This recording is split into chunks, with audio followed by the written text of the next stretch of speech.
Now, it is quarter after, which means one thing. That means that we find out how many cups of coffee this guy has had after a late night and a cold night. Oh, man, it was cold. We'll bring in Tyler. So what cup of coffee are you on, sir? Number 2. Attaboy. All right. Is it a special blend, or is it just straight up, straight down, gas station, go and flow? What are we looking at? No, this is the Starbucks.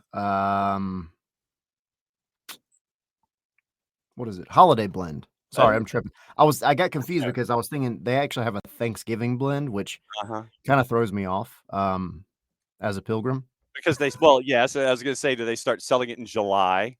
Yeah, along with the pumpkin spice. Mm-hmm. No, it's like a holiday blend, and we found that I think it was Costco, and I'm not one to go and be like, hey, coffee, go try it. I gotta say though, this one's pretty solid. So coffee, go try it. Yeah, now, I see how this goes. You look at, and we were getting into, and I imagine that much like me, you are still trying to thaw out from last night. Yeah, I was waiting to use that line because I'm freaking cold. It was so bad. I couldn't feel my toes when we left last night, and that is no exaggeration. No, it was bad. It was weather in the 40s, and it was a great environment. And to see the star of one of the stars of Buford girls basketball past, Andrea Carter, MC the thing. I wanted to wander up to her. Selfishly, I wanted to wander up to her and go, when was the last time you talked to Coach Durden? Her high school coach on the phone. It's like, when was the last time you talked to Gene Durden? It's great to have Andrea here. Andrea, because she says she's now focused completely on basketball, she can completely nerd out and be a fan when it comes to NWSL ATL. You look at the vibe last night, and we'll just walk through the evening. You look at the vibe last night, red carpet at Interlock in, what is it, West Midtown? Is that what they call it these days? Yep. I call it West Midtown. On that side of the freeway, for me, it's Northwest Atlanta, but okay, West Midtown. All right, I get it. So red carpet event, great event for Arthur Blank when it comes to discussing empowering women. And you have this announcement at the end of it all with Uncle Arthur, with Commissioner Jessica Berman, with Cindy Parlow-Cohn, with Mayor Andre Dickens, and the circular nature of 17 being the franchise that's attached. That, to me, that was symbolism that was inescapable after last night. Yeah, you can't take that away no matter what, right? That is something that, and whether look, Arthur said last night, they've been having these conversations for a couple of years, but I don't think in any way that this was on purpose. I just think the universe collided in the best way possible. That's what I'm going to believe anyway. Look, it's everything happens for a reason, and when 17s are attached in Atlanta, it's very, very cool. I was getting into a bit of the dollars that are attached here. Looks like the fee was $165. Published reports have another $165 being invested in $2025 to make sure that NWSL ATL has their own training facility, that they have their own infrastructure, everything. And people were sitting there and going, okay, well, we think it could be in one of two places. It could be either on the grounds itself, because they had purchased some acreage toward the freeway. Yep. And so it's basically in the backyard. If anybody has ever been to the Children's Healthcare of Atlanta training ground, it is in the backyard of where everything is right now. Or there was discussions about there's some vacant land on the way in as you're driving on the right-hand side of the road that it could be completely and totally blown out and could be its own separate thing. So there are options that are available, but you're talking $330 million to launch this by 2028 to make sure that NWSL ATL is another shining example of what franchises should be in their respective leagues. Yeah, I think, the big question was always going to be where, and I know it's kind of been thrown out and discussed a lot over the years because, people have been clamoring for this for a while, and every time we're at the training ground, we kind of look at that big plot of forest / swamp that's in the back corner, and you're like, that'd be a good place for the women's headquarters. And for my understanding, and this is not something I've been able to go, and maybe I can research this today, but from my understanding, that whole big plot of land back there is owned. It's the same property itself, right? As what's currently built on the Children's Healthcare of Atlanta Training Center, Right. but it's just never been cleared out. It's just a plot of land. And, the way that it's laid out, there is a very convenient parking lot that just needs one exit to be the entrance down into what could potentially be this new training center for I the mean, women. you just get an easement. You sit there and you go, hey, what about, can we get an easement for this particular piece of construction? I'm sure that wouldn't be too bad. Yeah, and that's the thing. I really think, like, when they bought this, they left room to grow. I think that was the entire point.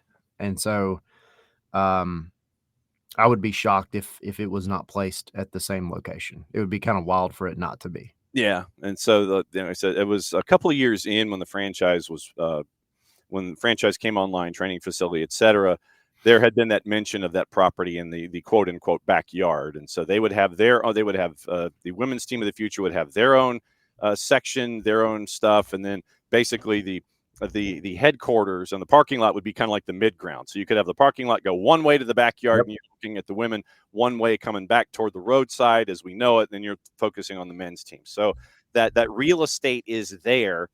And $330 million in 2025 dollars is looks like that's going to be the number that's attached. We talk about expansion fees, and you mention Bay and Boston.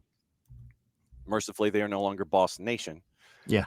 And it was 55 for Bay and Boston to get in the door. Yep. Now with Denver, it was listed at 110. And so those three on the board, anticipated that it's going to Foxborough for season one because they still have construction and finger pointing issues that have to be addressed in Boston. So season one for Boston is going to be in Foxborough. Season one, and as we know right now, season one is going to be at Mile High for Denver Ascent. And we know that that they will have their own, they will have their day where they will have their home opener and thousands of people will go and upper decks will be happy and all this kind of stuff. And all I'm going to say is this: Boston's going to have their day in Foxborough. Denver's going to have their day at Mile High. But I'm going to say this because I'm halfway down my first cup of Mountain Dew this morning. I will guarantee that whatever figure is put together by Foxborough in their home opener or Mile High in their home opener with Denver Ascent, that NWSL ATL in 28 is probably going to exceed those two numbers greatly when it comes online in 28. 100%. 100%. We throw around the word bet a lot on Scarves and Spikes, and usually that's followed by beard or something. My wife might kick in the door in a second, but I would just about bet my beard that opening day for whatever version of the not Atlanta United, but the Atlanta women's team that shows up that day, that attendance is going to be, I won't even say astro-freakonomical. I know it'll exceed. Yeah. I think it's how packed is the building going to be. Like, how many more people could you maybe fit in there? That's my thing. The fire marshal is going to be an important dude on that day. Yeah, 100%. I mean, it's fire marshal out. Yes. Well, it's like, excuse me, Mr. Fire Marshal, sir. How many more people can we let in? Wink, wink, nudge, nudge. How'd you do it? Standing room. The mez should be completely and totally standing roomed, and that's the kind of day I envision. And to have that kind of a day and that kind of a week for the NWSL, it will continue to sit there. And so this is what you have here in this country when it comes to this particular sport. And it's going to be right in the middle of that cycle. You're coming off of the cup that the world is chasing in 26. You're going to have the announcement for 31. And so right smack dab in the middle of that, you're going to have 26 championships that's going to be played there, the world championships of the world where a cup is concerned. That's going to happen in 26 because I don't know if we can say the phrasing. I don't want to get people mad. Yeah. And it was taken off the air. So 26, you're going to have events in there where the cup is being chased by the world. 28, you're going to have NWSL ATL kickoff, getting you ready for 31, which will be the cup chased in that particular side of things. And if, once again, with U.S. Soccer's headquarters being in the Southern Crescent, with a new NWSL franchise in that same building, and the cup that the world is chasing in 2031 in this country, it's everything is lining up once again to reinforce where the United States is when it comes to soccer in general, and where the NWSL and women's soccer is positioning itself right in the middle of that cycle with NWSL ATL at 28. It gives you something to look forward to as you get to 31, where there is, people are they're spitballing that the championship game for the cup that the world is chasing in 2031 is being considered for that particular building in 6 years' time. So everything momentum-wise is leaning in that direction. Yeah, and then you have to include by proxy, just the popularity gain, I guess you'll also get in 2027 from that one, even though it's not here.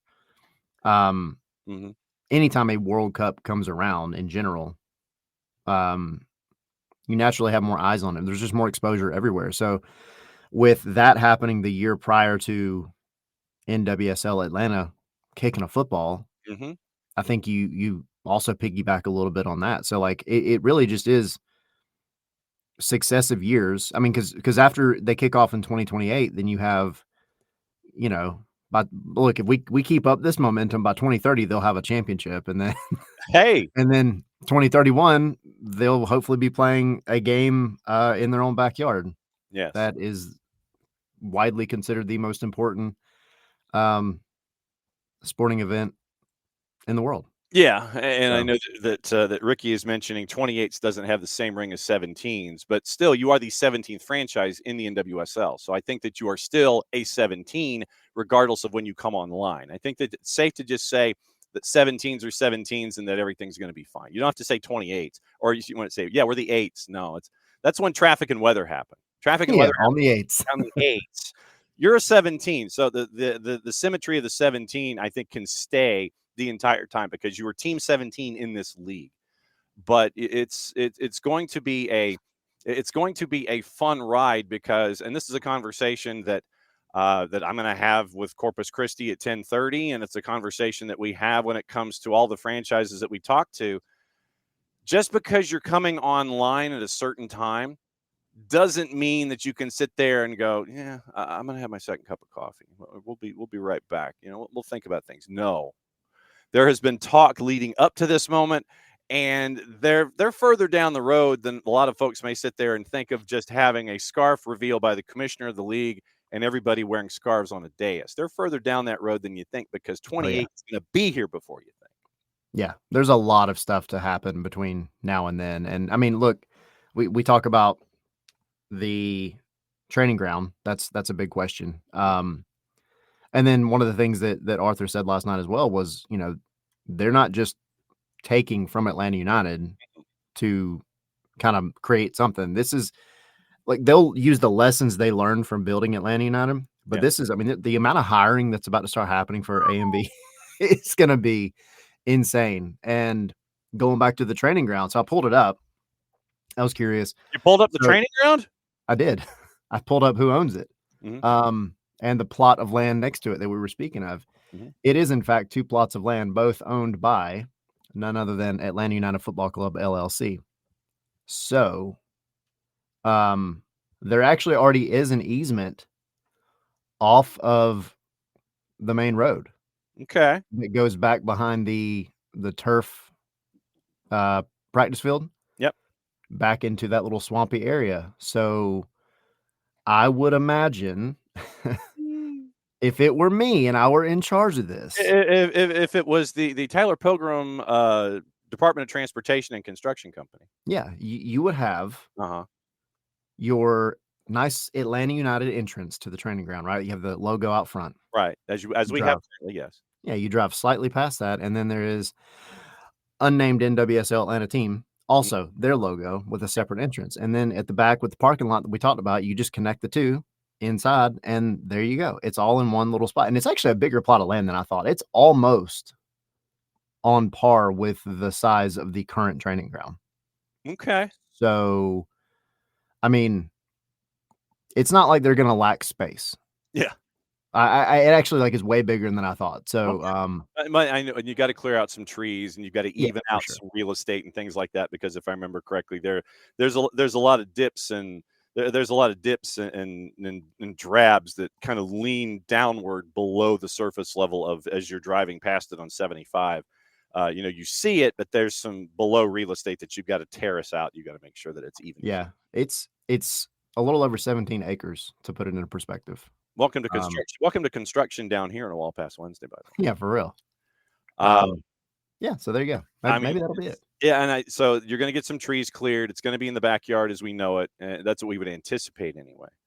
And I know a lot of folks are looking at names. I think it's safe to say that we know what the color scheme is going to be. Some of the early stuff on the gear that everybody bought yesterday, raise his hand, involving NWSL ATL. It's a little bit of a softer gold. It's a softer gold. The white is more prevalent, and that's the initial color scheme. I know that it was 9 months in when Atlanta United had their name figured out, and you had the big presentation as such. Because Major League Soccer owns those names, the Yep. naming rights that you lock in, that's why Orlando City didn't have Orlando City and Orlando City Women. That's why it was Orlando Pride. It had to be a separate branding thing as we look at it. So as much as a lot of folks may sit there and go, United Women, it's going to be Atlanta or whatever it is. It's going to be its own thing. It won't be Atlanta United Women like we see overseas. Yeah, and in a perfect world, hopefully related to Mm-hmm. in some way, Yeah. right? Like you keep the branding as much as you possibly. I mean, and that's where Orlando did it very well. I mean, you have Orlando City, you have the Lion. So then, the women's team's got the Pride. Like it just makes sense if you can keep it all together. Don't go out and name this like, I don't know, Club de Foot Atlanta or whatever. Like Joey it Saputo needs. would get mad at you if you did that, though. What's that? Joey Saputo would get mad at you if you went Yeah, just a little bit. Yeah. Atlanta. Um. I mean, it's going to be close to it. It's going to Yeah. be mirrored in. It'll be a more than just a wink and a nod. It'll be you'll understand the attachment for whatever it is. I know that. I think Jason and Maddie went down the road last night a little bit on Atlanta Soccer Tonight. They were discussing it. What do you do? Do you do something like where NYC or New York, New Jersey is Gotham? Yeah, and I was thinking, so they mentioned that would Atlanta's be Empire FC or something like that, the Empire City of the South, something like it would have to be that kind of an equivalency if you were looking at Gotham for New York, New Jersey. It'd have to be like Empire if it was Atlanta. Those kinds of things you're looking into, and I'm sure once again they probably got like 38 people in a glass encased rectangular soundproof room with a matching glass table and a bunch of chairs and a couple of monitors already looking at that stuff. Yeah, and with the instructions that you're not coming out until we get a name that everybody Well, likes. bring in the food, people. That's how this will go. Yeah, I mean, it's funny because we just threw this out on Twitter the other day, and I mean the amount of names that have come in. I mean, Phoenix, Firebirds, Peaches. Jared has mentioned Apollo. Yeah, Jared has mentioned the old Apollos, and he was thinking you go Athena. yeah, and see that's a deep cut that I think is super cool. Mm-hmm. I don't know. Spikes, I see like in the chat, saying 5 stripes because that is definitely not trademarked by MLS. The Conquer is one that kind of fits because of Unite and Conquer. Yes. There's so many. I mean, there's so many that you could really come up with. The Magnolias. I mean, that's like kind of a long name. But it's it's a flower. Well, you could go Magnolia FC. I mean, if you wanted to do that. Yeah. But then people sit there and go, "What?" Yeah, wah. Yeah. It's like, and then, but I mean, there's plenty of different directions you can go, and so I would say, so if it's 9 months from now, you're looking.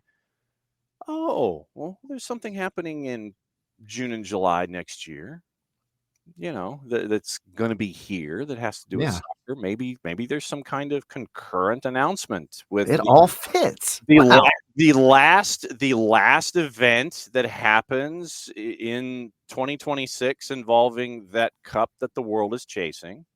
Maybe in accordance with that last event there in July, which would be 9 months from now, there's some kind of a to do, as the kids say, where you get to announce something like this, and you're that much closer to what's going on in 2028 with NWSL ATL. This whole calendar thing is just locking itself in. It's just kind of sitting there and going, hey, well, if we do this here and we do this here and we do this here, everything just kind of is in a straight line that they've been looking at for about a year and a half. I'll guarantee you. It's like, well, if we Yeah. do it here and we do this here, and so everything has been there. There's a reason, as the kids say. It's as if Arthur Blank has done this before. I don't know. It's strange that this gentleman might be, thinking, three-dimensional Vulcan chess while the rest of us are sitting here trying to figure checkers out. Uh-huh. He Uh, knows a thing or two because he's seen a thing or two, and he yeah, stayed at Holiday Inn Express last night. yes, absolutely, absolutely true. Where is the closest holiday? That's probably the only place he could have gotten to with all the traffic that we were trying to fight to get out of the building. Yeah. Yeah, that was wild. But Fun event, though. yeah, no question. To be able to see people on stilts and not lose their footing in that weather last night in the mid 40s, I give them full credit. Yeah. You have that hot crowd last night, and what I mean by that is in the sports parlance is that they were completely engaged in what was going on. And you have this new moment now for the NWSL. You have this new moment for Atlanta. You have all of this stuff going on, and it's just this juggernaut that Arthur Blank and AMBSE have pieced together when it comes to recognition of the sport on a bunch of different levels. And I'm looking forward to the next 2+ years as everything comes online and you're sitting there saying, okay, that's next. And I wonder where that dry erase board is in that hermetically sealed glass conference room for the next thing that they can check off the list. To sit there and say, okay, we've done this. Now what's next? And then we get there, we get there, we get there. And trying to get a coach, getting Yeah. a coach and a philosophy that fits what AMBSC and Arthur Blank and Atlanta United in the collective is piecing together. I'm the Palace intrigue is high, shall we say? Yeah, to me, this is the fun part, man. This is like you're not gonna get this reference, John. I'm sorry. But I'm just gonna throw this out there. This is the nerd me talking. This is like starting, you've been playing a game for a while. Mm-hmm. We'll use FIFA. We'll use EAFC Okay. as an example, but you've been playing a game for a while and you're like, man, this is cool, but I've gotten in a routine. I want to go back to the early days. I'm gonna start this game over. Okay. All right, new game. And I get to go back to the fun part of like creating my character and building it up how I want it. Maybe I'm gonna do things slightly different this time based on everything I learned the first time around. And that's what this feels like to me. Like, not that Atlanta United is going by the wayside by any means. Like, it's just fun now to have the complete product. I put it in my article last night. I think it's kind of cool because, you have in what I've kind of referred to, I guess, as the modern era, because there is tons of history here, as anybody that's listened to all of us, and especially Jason with the history podcast. But like, this city doesn't lack soccer history.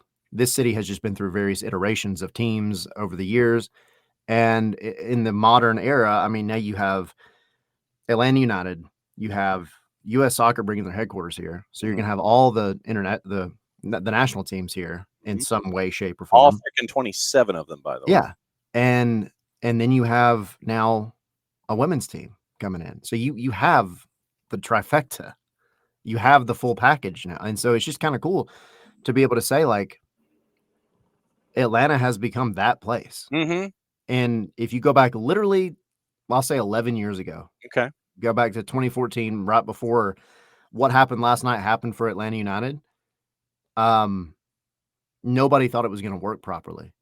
And here we are 11 years later, about to launch a women's team, and everybody is like hyped up about it. Everybody's like, you couldn't pick a better place. Hang It's on just, it's such a really, really cool thing to see that happened relatively quickly. Yeah. Mhm. Right That's there. awesome. Right there. It is here on the desk, Atlanta 2017. And yeah, everybody's like, Atlanta ought to never work here. We can't have that. No, it's the South.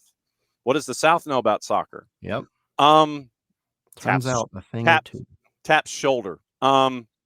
This, you sit there, and you're just kind of pointing. It's like, well, what does the South know about soccer?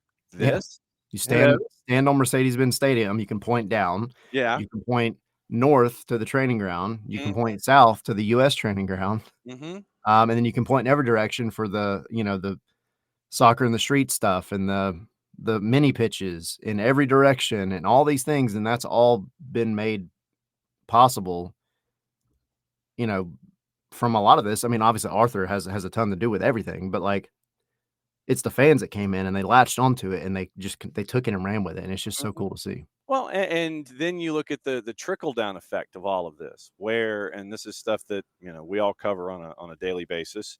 You have collegiate soccer right now; they're wrapping up their conference play and they're chasing after postseason championships. Georgia Gwinnett. I mean, here locally, Yep. Georgia Gwinnett is locking up conference championships on both the men's and women's sides in the NAIA. You come inside the perimeter, Emory, nationally ranked top 3 or 4 on the women's side, and the men's team has made the postseason. Oglethorpe, Division III, they're chasing after championships on every once a couple of years in cycles, with what John Aiken and everybody's doing there at Oglethorpe. You look at what Georgia's doing in the SEC. You look at what the Peach Belt Conference in Division II has. You're looking at, say, North Georgia and Dahlonega. You're looking at Columbus State and Columbus. I mean, we're talking Division II soccer being impactful in Dahlonega, Georgia, and in Columbus, Georgia. And you're looking at all of these. I mean, literally, I have this sheet here in front of me. You have 9 different conferences, as I tilt it so you're not blinded, so everybody's not blinded by this. Flashbang. 9 different conferences in this state of Georgia alone. And obviously, it rubs off onto other states in the Southeast, but specifically since we're discussing NWSL ATL. The Sun Conference with SCAD. SCAD's winning national championships on the women's side. Peach Belt Conference. You've got North Georgia. You've got Clayton State in Division II. You've got Columbus State on the women's side. You've got North Georgia on the women's side. You've got Mercer in the SoCon that made a run to the conference semifinals on the men's and the women's side. The Southern States Athletic Conference and the NAIA, where you have Dalton State and Life University chasing after national championships on a yearly basis. Truett McConnell in the Appalachian, they won the conference title on the women's side, I believe, this year. Fun Belt has Georgia Southern chasing after things, and also Georgia State with what they're doing, and the rivalries that we see on Saturdays in the fall. We're now seeing them here in the winter and the spring. So State not Southern, Southern not State. We've got that. You've got the Gulf South Conference. You've got the SAA in Division III. And like I said, that was what? 1, 2, 3, 4, 5, 6, 7, 8 separate conferences impacted by soccer on the men's and women's sides here in just the state of Georgia. And you're seeing that in, say, the last decade, 15 years or so, and we've been paying attention to it. Yeah, and then when you start looking, that you can kind of take that in a bubble right now, like take a snapshot and say, hey, you have all of this talent just spread out across the entire state. And to your point, like across the Southeast in general, but like I'll always go back almost every time I talk with Garth Lagerway, he brings up this stat and I don't know where exactly the stat came from, and I'm going to paraphrase here, but basically per capita, Georgia produces more top end sports talent in every sport than any other state in the country. Dig it. And I mean, the thing, like, yeah, you see it for sure, but like you look at this snapshot that you have right now on November 12th in 2025, right? 2.5 probably years. I checked my monitor. That is correct. Yeah. That is correct. Yeah, I had to look, including what year it was. Yeah.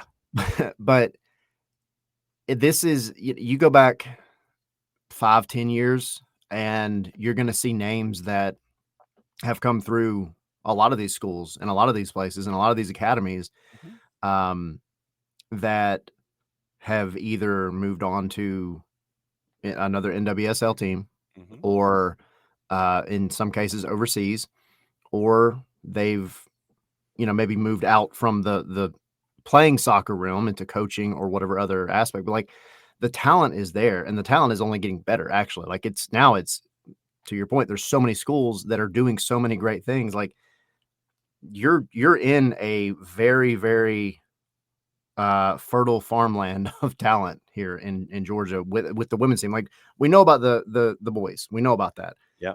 And it's been gone through over the past decade and longer. But like now, this is a great opportunity for the NWSL Atlanta team to just literally pull from their proverbial backyard. It's just really cool to see, and it gives some of these young girls like something to really, really aspire to. Like I mentioned this to you last night and a few people, but like it was so cool over the past decade watching my sons, who were the older ones, watch Atlanta kind of be built. And then Stella, who occasionally makes Stella. cameos on this show, Mm-hmm. she's currently 3. She just turned 3. So by the time this team takes the field and actually kicks a ball inside Mercedes-Benz Stadium, and her getting to actually go and see a women's team there, she'll be probably 6. And I cannot wait for that moment as a dad. Mm-hmm. That just makes me so happy, to be able to see, because it's not just about the team. It's not just about the fact that they play soccer. It's about that, for all the stuff that we discuss about Atlanta United and the Falcons and everything else, they're run by a group of people who actually have values and they want to better their community. And they're not going to just bring in people that aren't role models for some of these young girls. So it's just super exciting. Yeah, and we mention in other sports that, and this is off of what Garth told you, is that for American high school football, just as an example, you're the number 3 state in the country when it comes to athletes going to the next level, and you have the academy aspect for Atlanta United, all of the local products, and then if you add like a Noah Cobb, a regional product who moves here and then becomes a part of the collective and builds it forward.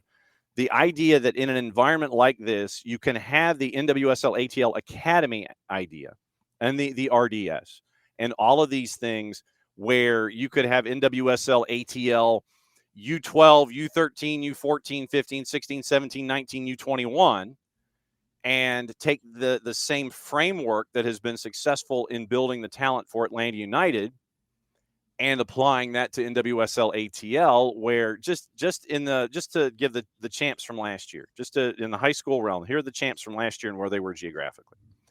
Private side, it was both teams out of Atlanta. 6A finalists, it was Walton and Buford. 5A finalists, it was Northgate and Roswell. 4A girls finalists last year, Marist and Blessed Trinity. AAA finalists last year, Jefferson and Oconee County. So that gets you out toward Athens. Uh-huh. And you've got Jefferson with what Molly McCarty is doing and with what Judson Hamby's doing at Oconee County. Seriously, you take that pocket of target and talent, and Jefferson, we're having this discussion about Jefferson, Georgia, and Watkinsville, Georgia. To apply that to NWSL ATL and the interest that is definitely going to be in that neighborhood. AA girls last year. Pike County, which is Zebulon, which is, by the way, south of Griffin. Yep. I'm very familiar with them. That is right down. It's on the freeway, and it's like 1941. You're heading south. You look off to the left, you're heading southbound. That's Pike County High School. That's Zebulon, Georgia. And then you got Savannah Arts Academy that's also there. So you've got that on the coast. You've got Division I girls. You've got Bremen and Model. So that is Western Frontier and Northwest Georgia last year. And then 82 girls, just to give an example, Atlanta Classical Academy, like Oconee Academy. So you're out I-20, heading toward Augusta, and you've got Atlanta Classical. So you have all of these different pockets that are there for you to build your academy and your infrastructure to continue that wave that we're seeing with Atlanta United with NWSL ATL. This is going to be fun on a bunch of that Vulcan chess level that we're talking about here when it comes to assembly. Some of the best individual soccer players that I've ever seen have been, while coaching, going out to places like Pike County or, insert middle of nowhere county here, like really, because there's what 157 counties in Georgia. What? 159. I had to know that to pass Georgia history. Okay, there we go. You had to know all the county seats too. All right, I missed by 2. Oh God, did you really? Yeah, Oh. to pass Georgia history here in the state of Georgia at the time, you had to, as a part of Georgia history, you had to know the county seats of insert county here. And if your teacher in Georgia history in the Georgia high school settings was a real, Mm-hmm. they would give you like Long County. Okay. I know it's Ludowici and I know how to spell it, but that's what you would have to know. I mean, I've lived in Georgia my entire life, and I know a lot about Georgia and the geography, but I cannot tell you a lot of that. That's hard. Liberty County is Hinesville. Pike County is Zebulon. Yeah. Those kinds of, you had to know that to pass Georgia history. That was one of your exams. You literally got like 50 counties and you had to name the county seats. That's insane. Baldwin, Milledgeville. You had to know those things. And, like Sly County, Ellaville. That's ridiculous. But that's, once again, our education system has fallen immensely. Well, but in a way, what it does, and we get to do it when we cover the high school matches here on the network too, is we go to a Hazelhurst. We go see what's being built at Jeff Davis High, and that's a good 3 hours away from here. You're talking about what's being built there, what's being built in Dalton, what has been built in Dalton, and the directional Whitfields that are there, what's being built in Gilmer County, all of these different places.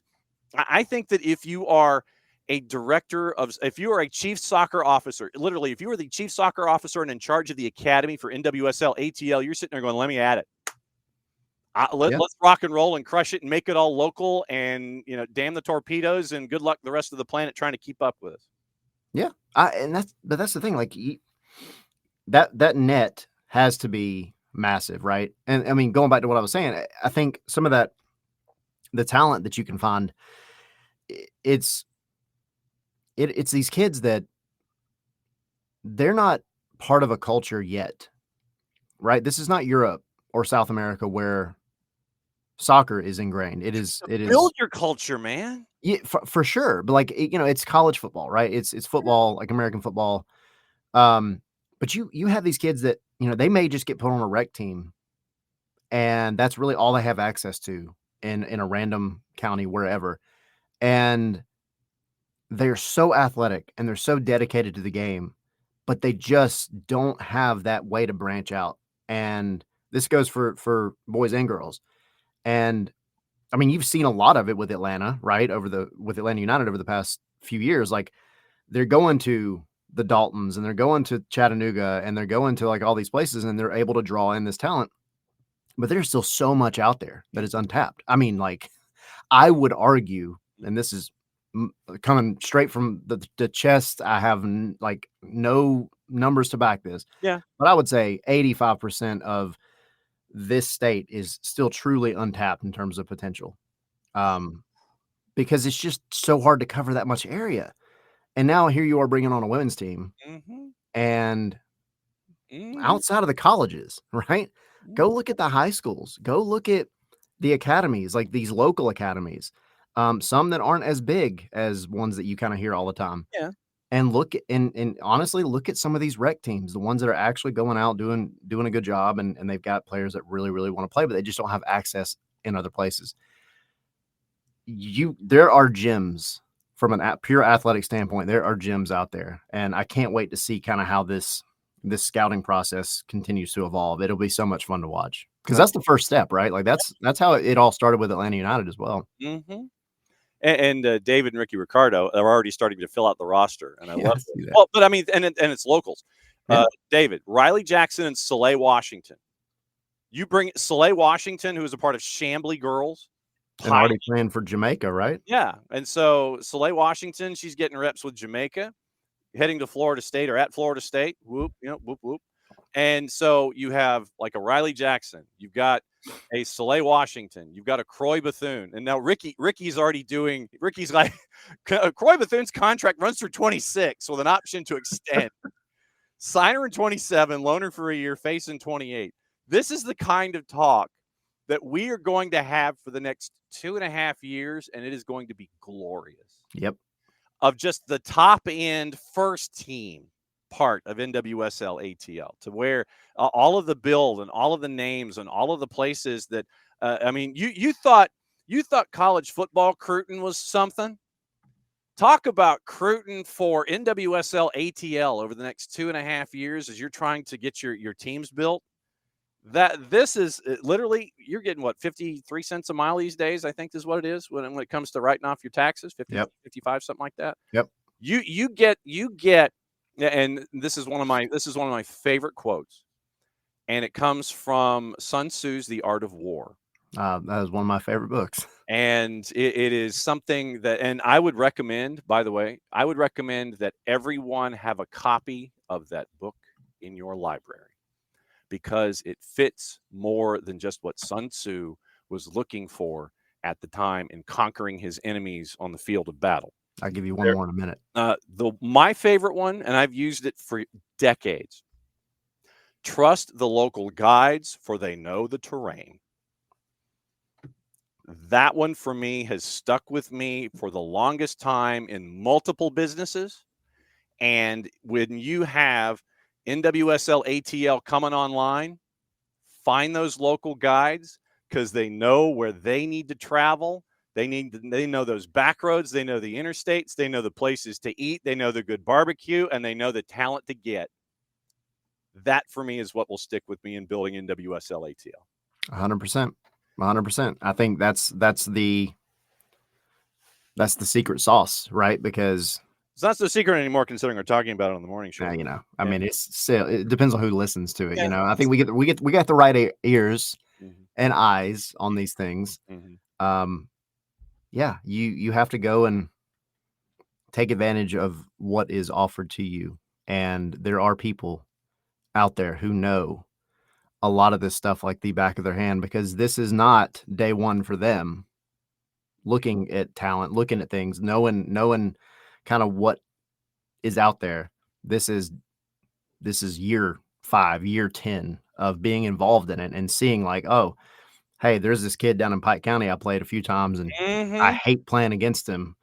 If I were a betting man, I would probably go bet on that kid, and that's just how it is. And look, Georgia's a big state, biggest state east of the Mississippi. So like, there's a lot of room to cover. If you want to be serious about it, you've got to go put the resources in. So it'll be fun. It'll be a fun ride. Well, what's your quote? Well, it wasn't quite. I was going to give you another book that's similar. That is life advice that applies both for, in their case, battle, but also just life, business, etc. It is The Book of 5 Rings by Miyamoto Musashi. Okay. So go check that one out. Okay. So that is the SDH Book Club. There you go. I have both of those sitting literally next to each other on my bookshelf. Yeah, Musashi and Sun Tzu right next to each other. So yeah, it was a fun night last night, and now you're just sitting there, and all of us are rubbing our collective hands together, sitting there going, all right, let's construct the roster, let's make it local, let's kick some ass, let's get the academies up and running. And that's the fun thing about this environment and this particular part of the soccer United States. It's like, look, let's go. It's that college football mentality of, all right, let's get it. Let's put 3 fingers in the dirt, snap the ball, let's go, and we're going to keep going for a full 60 minutes. This is the fun part where everybody is like, look, you go here, you go here, you go here, you go here, and it's like, hey, yeah, let's do that. Yeah, it's building. It's so much fun. You only get these opportunities very rarely, and it's not like a season where it's like, all right, well, the season sucked, we'll do it again next year. This is, you get one time to build a club from the ground up. And so take it all in, enjoy it. And yeah, throw your opinions out there, because you never know what might get latched onto. For example, I saw the 5-stripe thing earlier.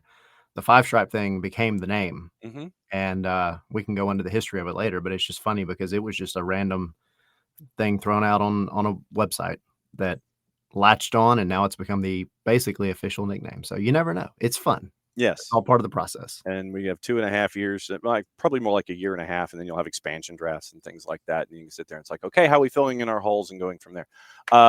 You guys going on tonight to talk about it? We are. We will be on at 7. We'll be talking a little bit about Tata Martino as well. I've heard of him. Yeah, that guy. And getting ready for his press conference tomorrow. But we also have Lori Lindsay on to chat about all of this, the NWSL news, and we'll be going into as much detail with everything that we know as well. So, yeah, 7 o'clock. On the Scarves and Spikes YouTubes and all of their social medias. And it's now time for Tyler to go finish his second cup of coffee and get ready for the day. As always, my friend, great to see you. To